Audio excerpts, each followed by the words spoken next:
conservatives in the Democratic Party, you know. 8 J's is pretty much a conservative. And fiscally, I'm very conservative. Yes. Recently, I think the governor and the PRP, or not PRP, D.R. Horton helped to buy some property, estate from the Galbraith estate up in the North Shore.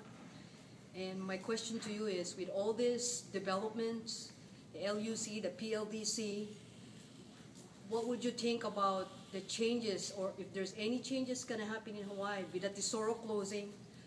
We're still going to be carrying the Jones Act and the pro-development government in our state? Well, you know, when I look at what the city has done, you know, it seems a bit contradictory. They go out and approve the reclassification of Ho'opili and Coal Ridge, and yet they propose rail as a way to stop urban sprawl.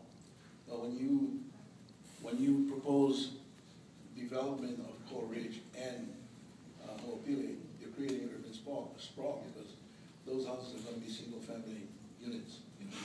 And so you have this kind of contradictory, I think, decisions. As far as Horton, I didn't know they were part of the Galbraith. It's on the old purchase. newspaper. Oh, They yeah. gave $500,000 to buy that property up there. Well, you know, this is the thing. In my recollection of the Galbraith lands is that it's going to take a lot of work to get it to be primed for agriculture. I'm not sure they have water there, which is why it's laid the way it has for a very long time. But the general plan, the city's general plan, I have concluded, is the handiwork really of the landowners over there, not the city. The city comes in there. Actually, when you talk to people about the process they follow, the landowners come up with this plan, submit it to the city for changes and all that. You know, the plan should be the state constitution, which says that prime ag land should be preserved at all costs. Yeah. What is the status of your lawsuit against the We are,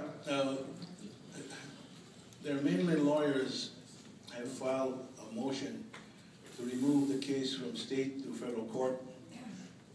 I have no problem removing the case from state to federal court, but my lawyer tells me one of the issues we face is that if it goes to federal court, the federal court may, in the end, reject jurisdiction, because their argument, I don't want to get into it much detail, but their argument is that our lawsuit affects a labor agreement between PRP and some other group.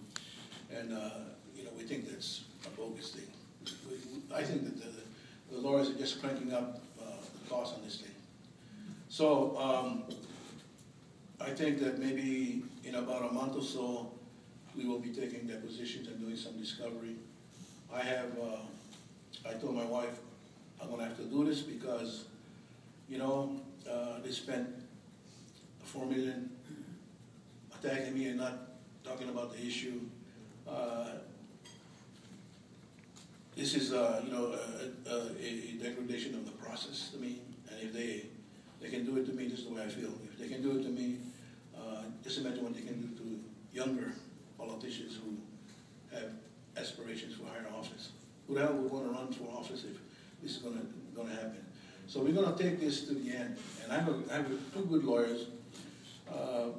They both looked at the issues and felt that we will be able to overcome the requirement that malice be proven, because we think that there's a lot of proof there for to show that these guys acted maliciously.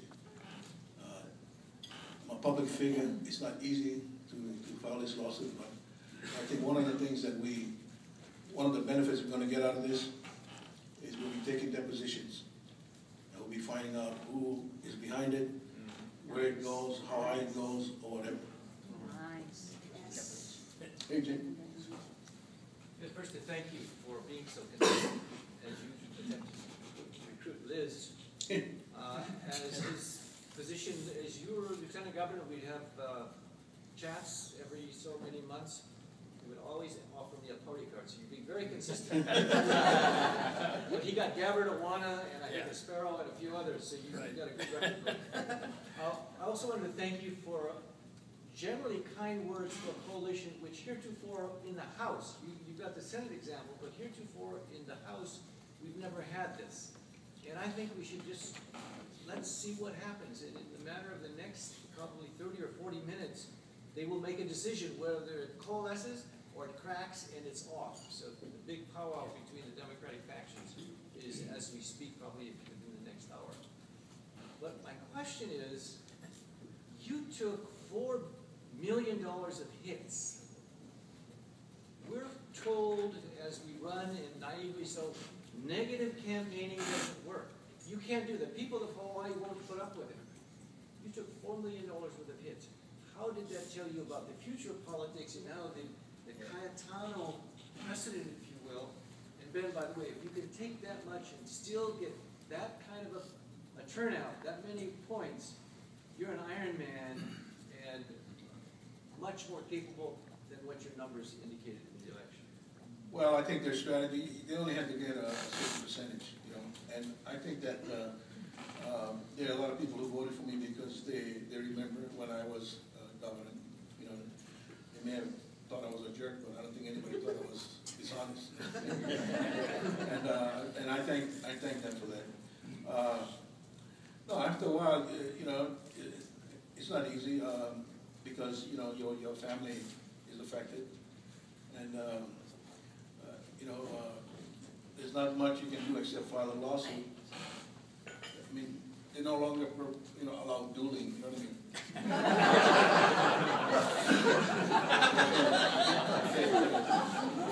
If Senator Inouye passed away in October, What's that? if Senator Inouye had passed away in October, would there have been a different outcome on the election?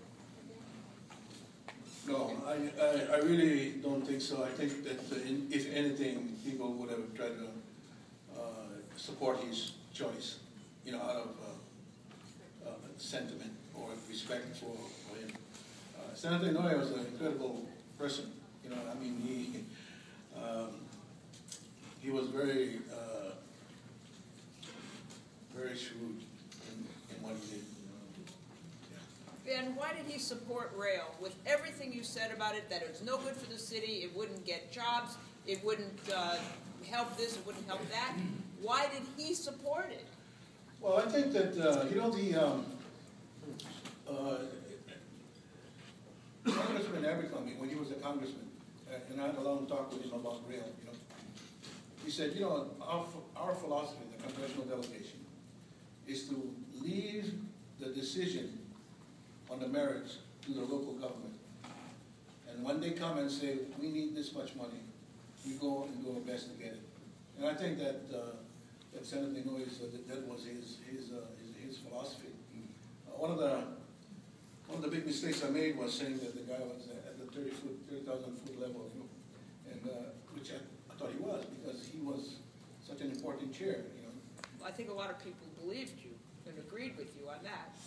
With local stuff. He's in Washington, right here. And you know, the way they passed that vote, it wasn't like, do you support rail? And everybody thought they were going to get a Disneyland monorail. It was, do you support heavy rail? So this thing from way back had been maneuvered and worded in such a way that we're going to get this ugly monstrosity right down Nimitz.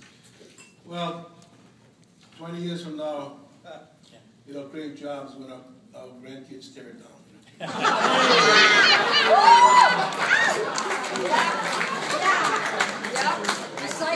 Recycle beans.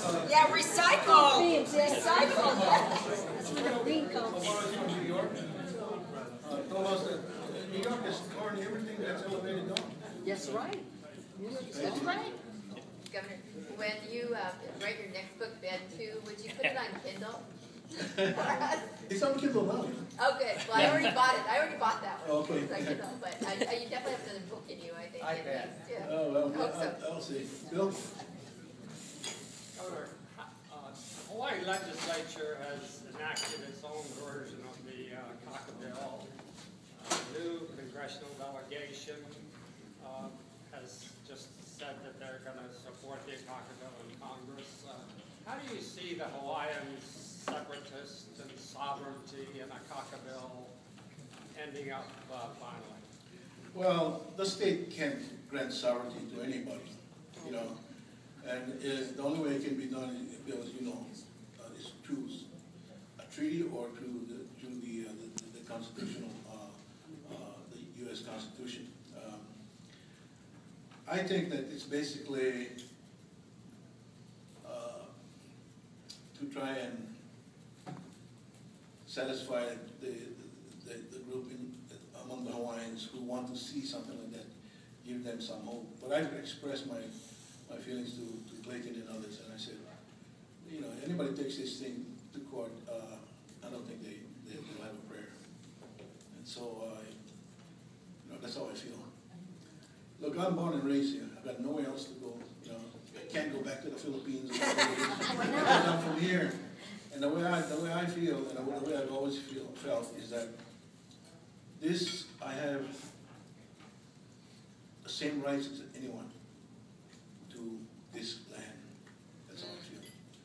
I feel strongly that we need to do something to address the problems of the Hawaiians created by the annexation of Hawaii by the United States. And we've done that. When I was governor, we appropriated, and Sam knows this, nearly $1 billion, you know, to try and do these kind of things. And I think at some point, I wish that there would be some Hawaiian leader, and it's hard for them, I know, because, you know, this is such an emotional issue. Basically say, you know what, we're going to stop chasing the Holy Grail and get down to business, educate our kids, spend the money doing that instead of paying millions of dollars to lobbyists in Washington. Yeah. That's how I feel. Yeah.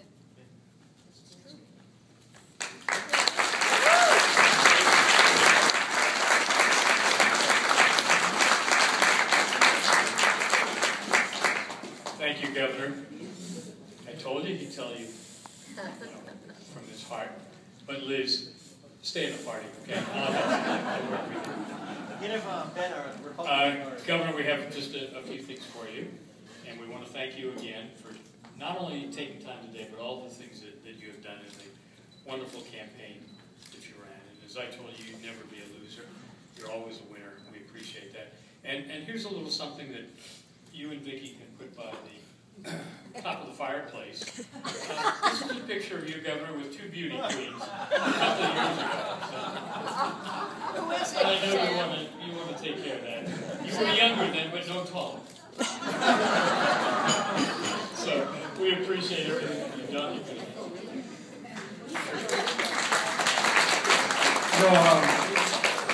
Just a final word. You know, this campaign, or this election, was a nonpartisan election, and so we had people from all different persuasions helping me. I never thought Gary Smith would be helping me. You know, I told Gary, go back to the archives and read all the letters to the editors that you wrote criticizing me. But it was a great experience because in the end, you know, I felt that regardless of persuasion, everybody wanted to make this place better. And you know, I lost this election, so it was my 9th, I won the other 8. I lost this election, but I think in many ways it was the most satisfying.